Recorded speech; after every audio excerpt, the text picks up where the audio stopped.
Anybody who's wondering who I'm talking to at the beginning of this video, it's Frank Calabrese Jr. That's him at the bottom right.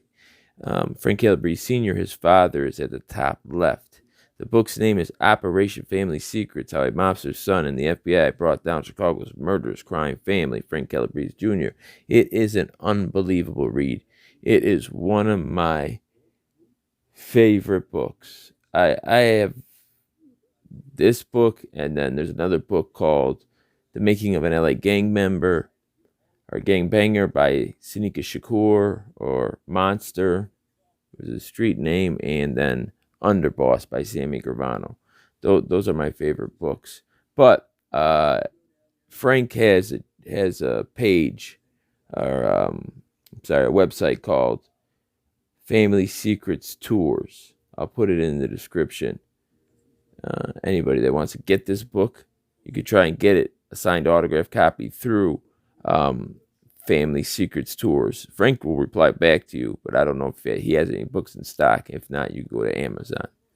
Anyways, enjoy the video. The attack, Ito was hooded when he told a U.S. Senate panel what happened. Bang! I got shot in the head. Who do you believe ordered the hit on you, Mr. Ito? Vincent Solano. On the advice of my lawyer, I respectfully refuse to answer that question. I hear bang, clunk, maybe three. And I was saying, what the hell is it? I am dying. You know, I'm coming to me. You know, we're just like... And as soon as they were ready, they opened the trunk. The FBI opens the trunk right there in front of all the people standing around. And it was pretty brutal. Cue the music.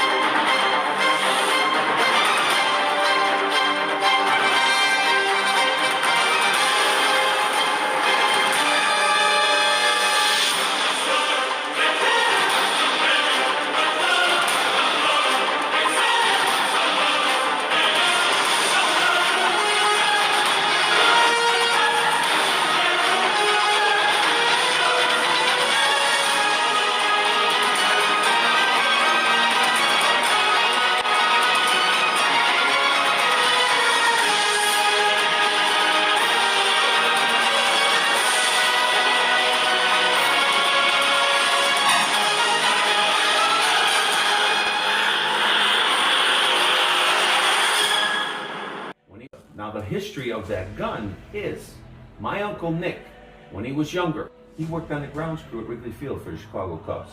They used to have a rifle there with a silencer they'd use to shoot the pigeons. My uncle steals the gun and the silencers, gives it to my dad. That was the gun that was passed through the ranks to Tony Accardo. Very street smart. He was very, very violent. Boy, and I said, Dad, this is about family. What he did to Uncle Nick, what he did to you, what he's doing to us. Let me kill John. 22 is a great gun on a silencer because once it goes in your body, it bounces all around your head. You know what he told me? You're going to take over the crew at Ronnie Jarrett until I get home, but this time you're going to earn it. He gives me the name of a guy from our neighborhood that he wants me to kill right away as soon as I get out. Beginning of February through the end of May of '86, they sent a 7-man hit out to Las Vegas. My dad never even talked about Jimmy Hoffa. All he said was that Jimmy Hoffa, they didn't want him to be found, and when they don't want somebody to be found, he's not going to be found. Ironically, we had close Detroit ties to the mob. My dad did. He had some friends, some close friends that were in the mob there.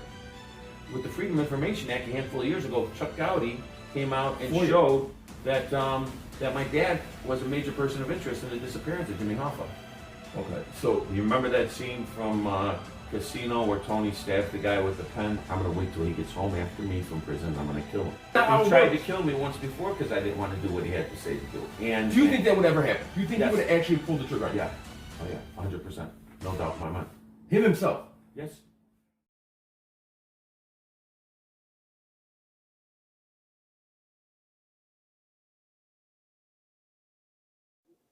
What's going on, guys? This early product news.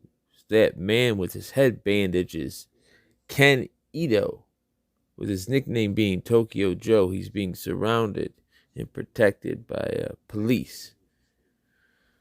He was the first man out of 1,100 hits to survive, even after being tapped 3 times in the head at point-blank range. This incredible story will be told through old news broadcasts by me, as I lived right near where the attempt on his life took place, and by another Chicago activist, auditor, videographer, who has his own brush with this case. He was there at a very, very pivotal point in this case, and he'll get on and tell you his story. So anyways, this is the story of Ken Ito, the man the mob could not Sleeper kill. boss, believed the FBI, on a par with the famous New York mafioso Meyer Lansky. In 1983, outfit bosses tried to rub him out for one reason, according to the secret files. Mob bosses feared that since the FBI had caught Ito red-handed running Bolito wagers and he'd pleaded guilty, that he might be tempted to talk. So the bosses gave Ito an invitation he couldn't refuse. He really was 90% sure that he was going to be shot. So he took a bath, and he put on his best clothes, and he told his wife where his insurance policy was. After surviving the attack, Ito was hooded when he told a U.S. Senate panel what happened. Bang! I got shot in the head. Who do you believe ordered the hit on you, Mr. Ito? Vincent Solano. On the advice of my lawyer, I respectfully refuse to answer that question, as my truthful answer would make time to incriminate me. Free after posting the required 10% of his $800,000 bond. Gattuso and alleged mob soldier Jasper Campisi, who made bond a few days ago, are charged with the bungled gangland hit last month of Northside gambling boss Ken Tokyo Joe Ito. Some organized crime investigators this evening say they believe Gattuso, Campisi, and Spilatro are all marked men on the street. Gattuso and Campisi because they allegedly botched a syndicate hit. When they shot me, I could hear bang, clunk, bang, clunk, maybe three. And I was saying, what the hell is it? I am dying. You know, I'm coming to me. You know, it's just like, what the hell? Gattuso and Campisi both made bail out of the Cook County Jail. First Campisi putting up $1.6 million. Then Gattuso, a Cook County sheriff, putting up $1.4 million. It said that the mob bosses put the money up to get them out of jail so they could take care of them. When this was brought to Capisi's, who's an old-time mobster's, attention, he said no way. He couldn't believe it. He actually told the FBI, I've done too much for these people. There's no way. They wouldn't. Do you think Gattuso and Capisi stayed alive after they botched the hit on Ken Ito? More on that later. The reason that Campisi and Gattuso were not successful in the hit is they made their own bullets. And they didn't fill them up with enough gunpowder. So they didn't have enough of a charge. They went underneath Ken Ito's skin, circled around his skull, and then came out the other side. All three bullets did that. Not one of those three bullets ever penetrated his skull. Gattuso, the trigger man, fired two shots that just went in and out, and then as Ken rolled over and feigned death on the front seat of the car, one more shot went on the other side, in and out. I'm going to turn down this alley. So Dad, my father was driving. Yes. Who was in the next to him? Jasper Campisi was sitting in the front seat, and John Gattuso was sitting in the back seat, right directly passenger behind him? side. Now, this is the same alley today. If you look on the left, those are the orange doors you saw in the video. That's a storage facility where you buy a storage shed to place your stuff. So they told him to park in this alley, and as soon as he put the car in park, Gattuso from the back seat tapped him twice. And I don't know right now what happened. But I said, I ain't gonna die the way it felt, and if I'm not gonna die and I'm conscious, I shouldn't be conscious. So I started shaking, like me believing that I'm finished, you know. And I fall on the seat, and when I hear bang, bang, the doors closed, that means they're taking off. Well, I give them a little minute to take off, and I got my hand on my head like this, holding the blood in. And when I figured that they are gone, I opened the side of my car and walked the other way to Grand Avenue. Did you walk down the alley or through a gangway? Yeah, wherever, that empty lot or wherever. There's blood, gotta be blood all the way down. Were they following you, another car? That car was already there, but I don't know, I couldn't recognize it or nothing. Was that car there after you got shot, or did they take it? Did you hear that car? I don't know, I got shot. Did you hear the car start up, or was it running? Huh? Your car was parked, right? Did you hear the engine start in the other car? No, I heard them, they run out of the car, I heard footsteps running, okay? I thought they might be running towards the restaurant over there. I didn't even think about that car over there. In fact, I was laying down in the front seat. So my thoughts were that they ran. I don't know if this is true or not, but it's just in my mind that they slammed the door, and I heard running steps, and I just figured that they were going on that the side street that we came in, and I'm really still. So that reenactment of which way he ran is the same exact route right here. If you look up and to the left, those are the orange storage doors from the storage locker unit business. Ito believed again PC and Gattuso ran that way. So he laid there feigning death for as long as he could. It could have been a minute, it could have been 2 minutes.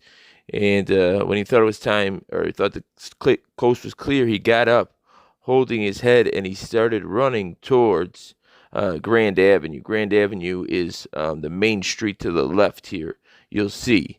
And if you remember in that video, when he rounds the corner, he sees the Goodyear tire place. Now, the Goodyear tire place is still there. The actual event took place February 10th, 1983. So he's running here. There's the Goodyear tire place with the orange strip on the awning. And this same parking lot is the one he runs through. And when he gets around the corner, he actually makes it to a pharmacy. I mean, I guess that's the best you can do in this situation. You're not going to run in the tire shop. Pharmacy, tire shop, pharmacy, tire shop. Let's go with the pharmacy. He went to the pharmacy, and he had told them that he had been shot, and they called an ambulance for him. And remarkably, obviously, he lived. But this is the same exact route he ran. The pharmacy's no longer there. As you can see, that building's rather newer looking. It wasn't there in 1983. He makes it inside the pharmacy, and he is the first person in 1,100 attempts to survive a Chicago hit. When Campisi and Gattuso bungled Canetto's assassination, it was a severe blow to the Chicago Mafia. Just 4 days later, both bunglers went missing. It wasn't long after Gattuso and Capisi went missing that they were found. Mere days later. That's when Nightcrawler Media, a Chicago YouTube channel, comes into the story. Nightcrawler Media reporting for Disorderly Product News in Naperville, Illinois. Naperville, Illinois. Special report. What are we doing in Naperville, Illinois? Went missing a couple days later on a very warm Thursday afternoon. The police got a phone call from here in Naperville, Pebblewood Apartments. It's condos now, but it used to be Pebblewood Apartments. They got a phone call saying that there was a car in the parking lot with a very bad smell coming out of it. So the police ran the place, and it turned out to be Campisi's Volvo right there in the parking lot. Right here in the first spot. Not this one. Right over there. So they put 2 and 2 together and figured out what happened. The FBI came, taped off the area over here.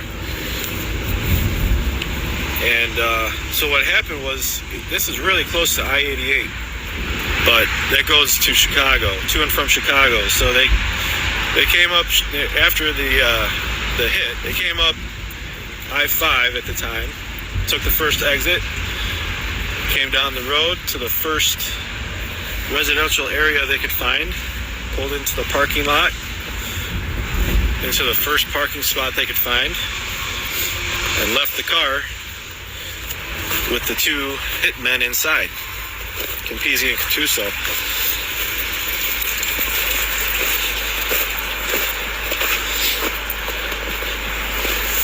Right there. And as soon as they were ready, they opened the trunk. The FBI opens the trunk right there in front of all the people standing around. And it was pretty brutal and disgusting what was in that trunk. They found both of the hitmen in there, just as they suspected. So you're probably wondering why or how I know which parking spot it was. So back in 1983, I lived right there. I was one of the residents standing out here for 2 hours waiting for them to open the trunk. With all the neighbors, everyone out here, news cameras and lights.